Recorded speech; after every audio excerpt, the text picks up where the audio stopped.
بنقول لك ايه، لما ربنا يديك من وسع يبقى شخ على الناس وافتري على الناس واظلم الناس واعمل كل حاجة.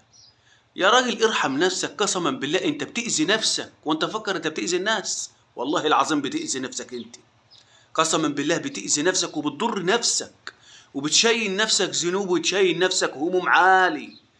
ارحم نفسك، خليك حلو مع خلق الله، ما تتكبرش على الناس.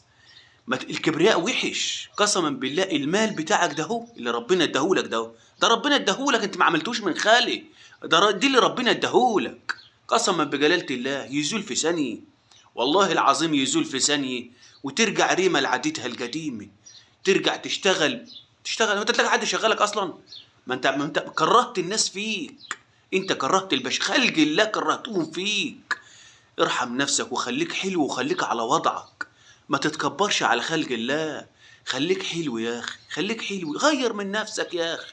ما تخليش الشيطان يضحك عليك، ما تخليش الشيطان يضحك عليك وتتكبر على خلق الله. ارحم نفسك، خليك حلو، خليك حلو يا اخي، حبب الناس فيك يا اخي، اعمل الحلوة يا اخي. ما تبقاش وحش كده في حق نفسك، تيزي نفسك ليه؟ ارحم نفسك يا اخي، خليك حلو يا اخي. يا ريت يا جماعة تصلوا على النبي وربنا يهدي، وسلام عليكم.